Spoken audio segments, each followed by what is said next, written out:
Hi, welcome to the Recovery Daily Podcast. I'm your host, Rachel Abbasi. I'm a grateful recovering alcoholic and stroke survivor. That's a mouthful. Today, I wanted to talk about transformation through giving back. Um, I've been thinking a lot about this over the past 48 hours, I would say, because I hosted a support group on Tuesday for vestibular disorders from TBI and stroke, which I think I've already mentioned to you. I don't know if I mentioned, sorry if this is a repeat, you can skip this episode, but I never know what I talked about and what I didn't. But what I wanted to talk about is there was a woman there who she heard about the support group through Facebook. I had posted in all different Facebook vestibular disorder dizziness groups that it was a support group. And so she showed up, and while I was waiting for people to show up, I was thinking, and I don't mind just being honest, I was thinking, I hope nobody shows up. And that's my disease. Okay. I wanted to find an excuse to back out of doing the work. And so I sat there, and then after like a couple minutes after 7, it was at 7 p.m. A couple minutes after 7, a woman who comes every time, she showed up. And then, I started talking to her about, I don't know why there aren't a lot of people, but maybe I need to stop doing this again, trying to find a way out of doing the work. And then another woman showed up, and then another woman showed up. So there were 4 of us. And what happened was exactly why I do it. Exactly why I try to be of service and carry the recovery message to whatever group applies, whether it's AA or stroke recovery or vestibular disorders. I try to carry the message of hope.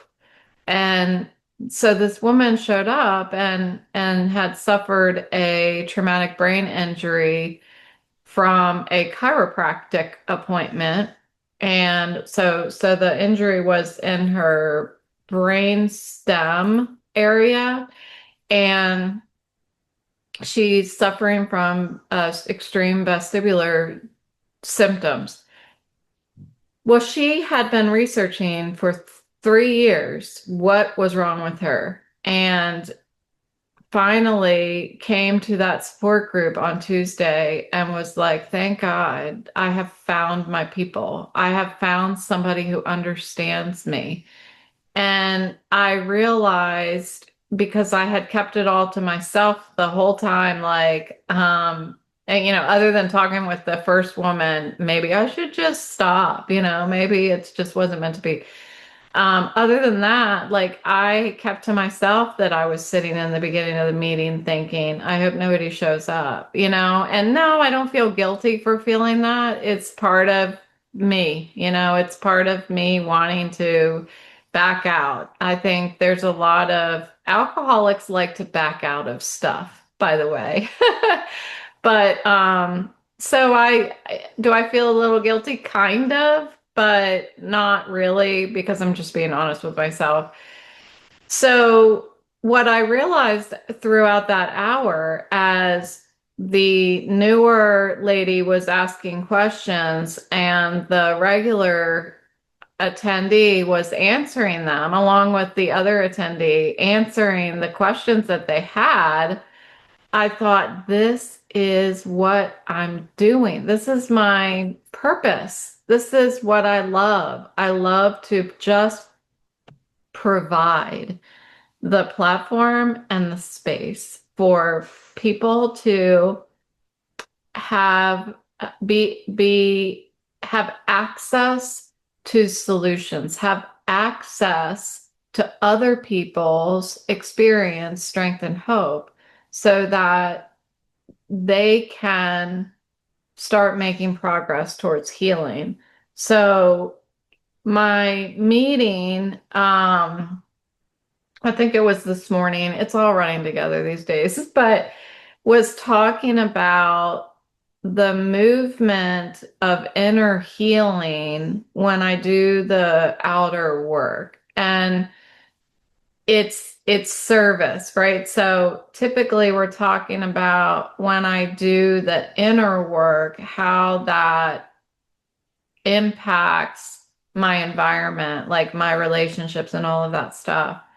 But today I was really thinking the opposite is like when I'm doing outer work, meaning it's not selfish, it's focused on other people and their healing. There is a movement, a progress movement inside of me. So lately, over the past week since I moved into this new house, I have been absolutely exhausted. Um, and I get, excuse me, I just ate lunch. I get to these points, I get wrapped up in wanting to get things done and forgetting that I have a disability, forgetting that I'm different, that this is Rachel version 3.0. And Rachel version 3.0 cannot do things the way that she did as Rachel version 2.0. And Rachel version 1.0, 2.0, and 3.0 all had and have invisible challenges. Um, 3.0 has more, though. The mental effort that it takes to just think is so exhausting. To do simple things is so exhausting. And I had forgotten about that. I've gotten so caught up in the move, and I have been so used to this routine where, okay, I know how much I can crochet before I have to stop. I know how much I can sew before I have to stop. I know how much I can paint before I have to stop. I know how far I can walk before I have to rest. And I'm in the middle of doing something that I haven't done since my stroke, which is unpacking boxes and decorating and getting into new routines. So that mental effort is is heightened, and I don't know what my limitations are. So what I've been doing to accommodate is take a nap no matter what. I'm sitting in the sun, so I'm starting to fry. I'm going to take my cardigan off. I'm not doing it as eloquently as Mr. Rogers, but I'm taking it off anyway. Whew. So I'm I've been tired and thinking, like last night I was falling asleep and I was thinking, I'm tired of working so hard. And you guys who have are longtime listeners know that I get to that point sometimes where I think I'm just so tired of working. And when I think that, I immediately think, what's the alternative? There is none. There is no other alternative. I have to work, and I have to work hard. If I rest, then I'm rejuvenating, like I'm filling up my tank. Um,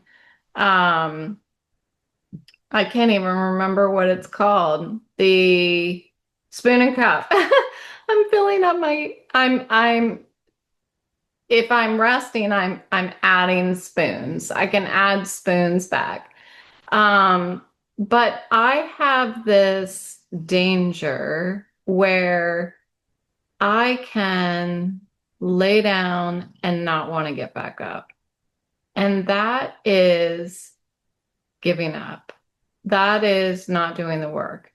And I have to know the distinction between giving up and not doing the work and resting. And I feel like I'm so scared that I'm going to lay down and not want to get back up. Um, and I think that's where me just being really hard on myself comes in. But I'm also scared of my invisible illnesses that I was talking about, the invisible challenges, because they have a mind of their own. If I am not constantly doing the work, then I feel like they start to grow and consume me. And I'm scared of that. And I think that it's important that I admit that I'm scared of that because maybe that's the pathway to talking about it with my psychiatrist or something, you know? I have to do the work spiritually, which I don't get. Well, that's not true. I have to do the work spiritually, mentally, and emotionally. Like, I have to show up to everything. And if I don't show up, I'm afraid. So one of these days, uh, when was it? I think it was Sunday, maybe.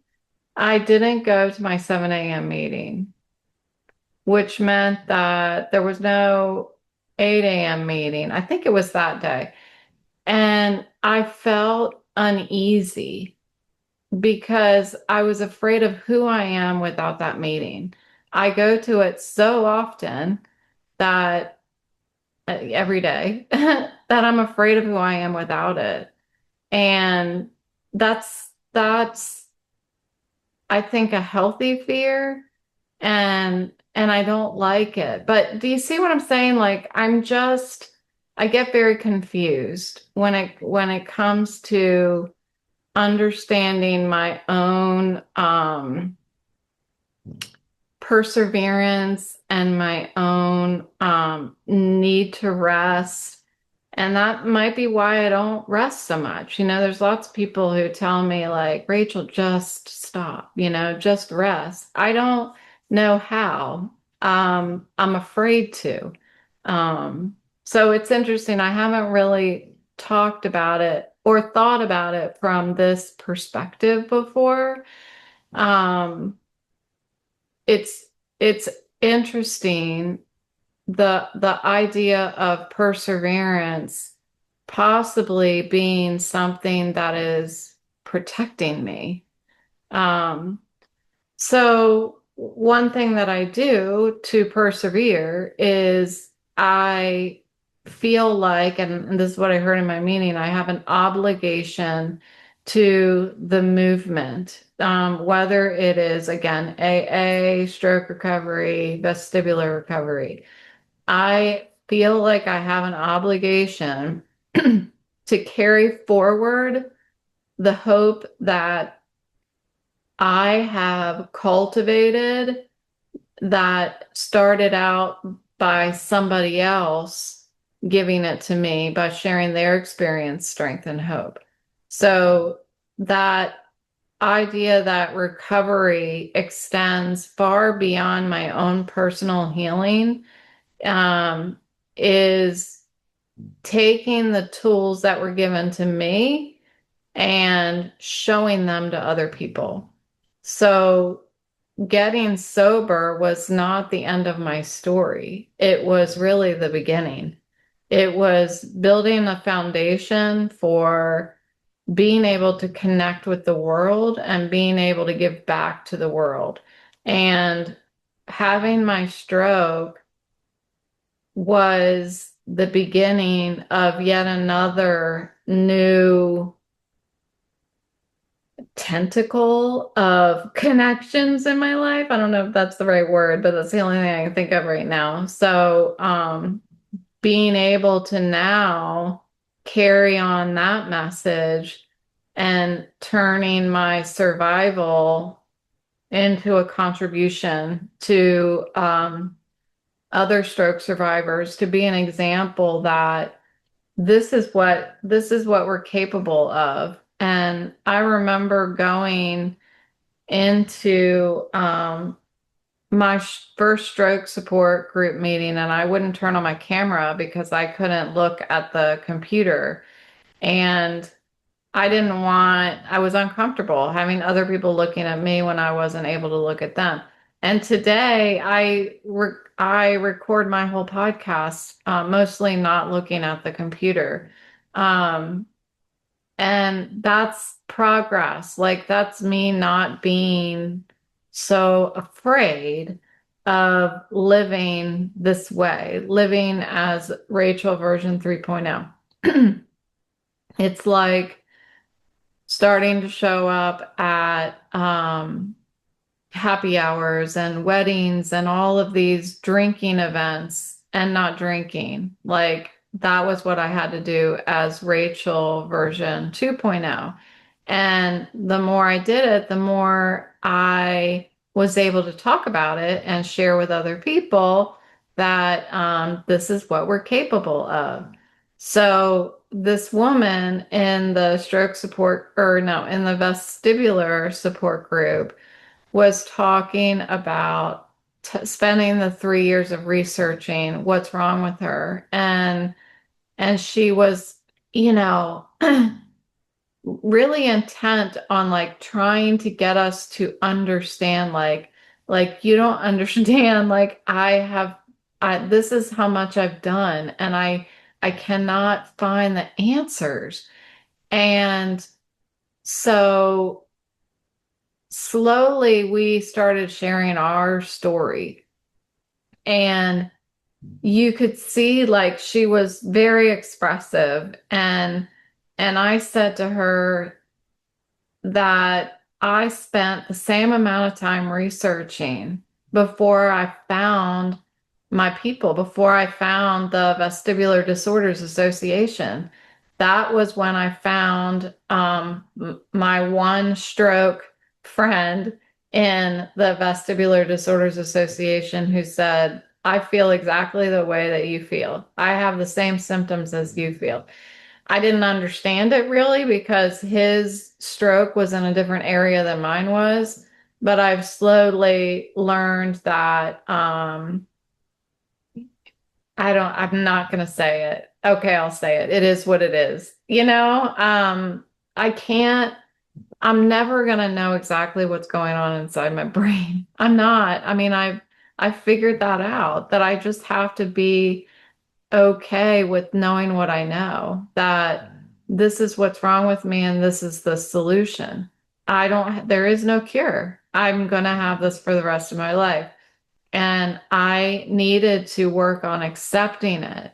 And one thing that's difficult is when other people come in for the first time and they start talking about, um, you know, what their journey has been like. And these are all the doctors that I've gone to, and I haven't been able to find anybody who can help me.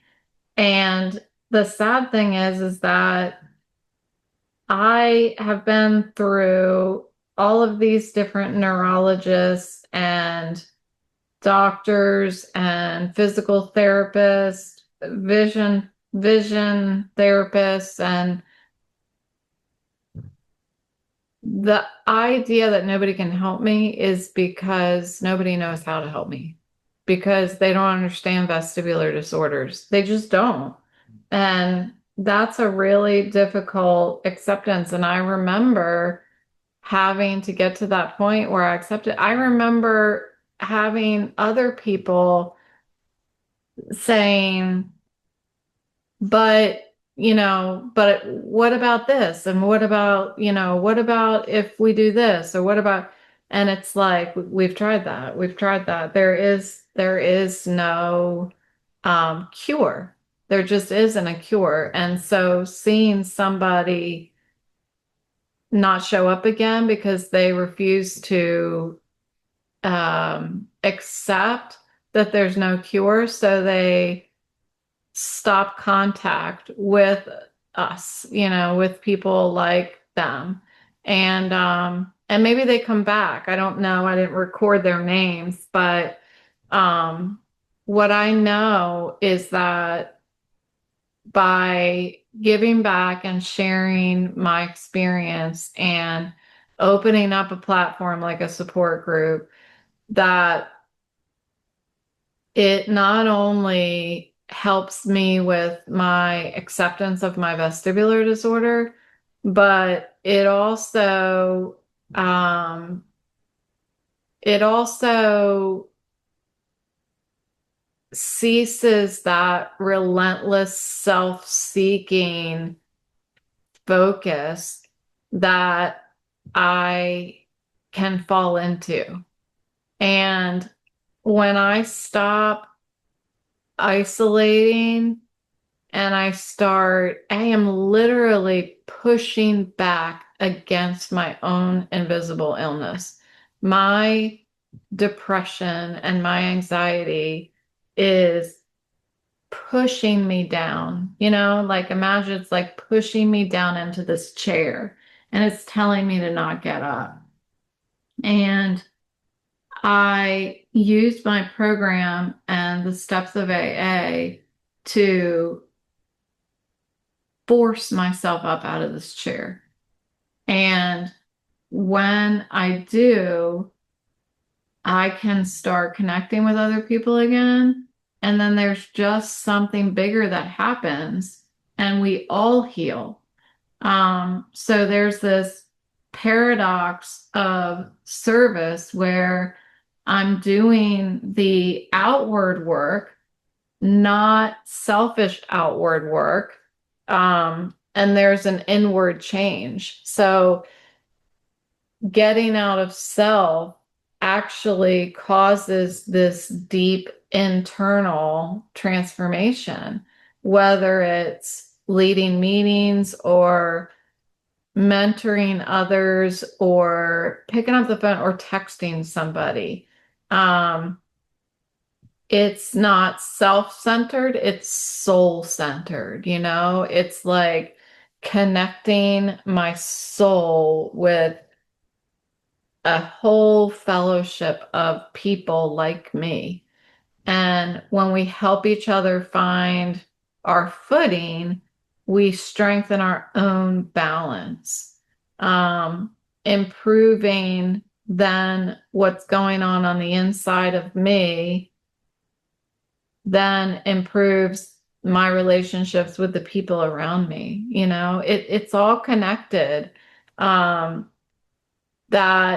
emotional alignment, the ability to mentally surrender, the ability to accept, like, you feel like shit today, you need to take a nap.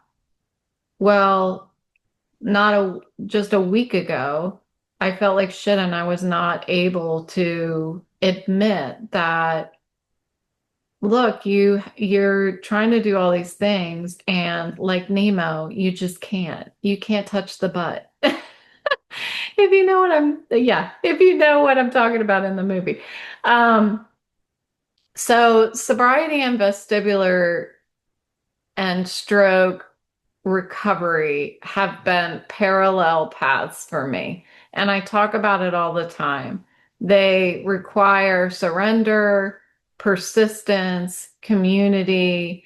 And just as I start to learn how to recalibrate my life and get balanced, and then I spiritually recalibrate and feel that serenity again, then something else in life happens.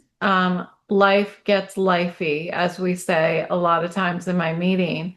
And that needs to be that connection of action needs to be reach out to somebody else. Like, just attend a meeting even. That's being of service. Attending a meeting and opening my mouth is being of service. I talked about it the other day, like listening, just being is being of service. Every story that's shared that you are able to be present for and listen, you are being of service. And if there's nothing that I have learned is that I need to give back to what was so freely given to me. I have to help save other people's lives because it was life or death for me, and I'm here. And so I am eternally devoted to giving back to the program of Alcoholics Anonymous. I also feel the same way about stroke recovery and vestibular recovery. We become this larger ecosystem of hope. And if I can add to that, then I'm making it more accessible to the next suffering alcoholic, stroke survivor, vestibular disorder patient, and when I come here and I talk about it, it's like, yes, it's exhausting sometimes. It's relentless. Like depression, anxiety is relentless inside of me. But when I choose life, I can't stop doing the work because that's what keeps me alive. And in turn, it gives me purpose each and every day of my life. When I reach beyond myself to help others, I'm also providing balance for myself. I'm feeding my own sobriety. I'm feeding my own understanding of the disease that lives inside of me. And I tap into more energy in order to do the work. It's really a miracle that by giving it away, I end up with more. It's fascinating. I get more serenity, more clarity, and I feel more alive. I'm living better. So that's what I've got for you today. Thank you so much for listening, and I will talk to you tomorrow.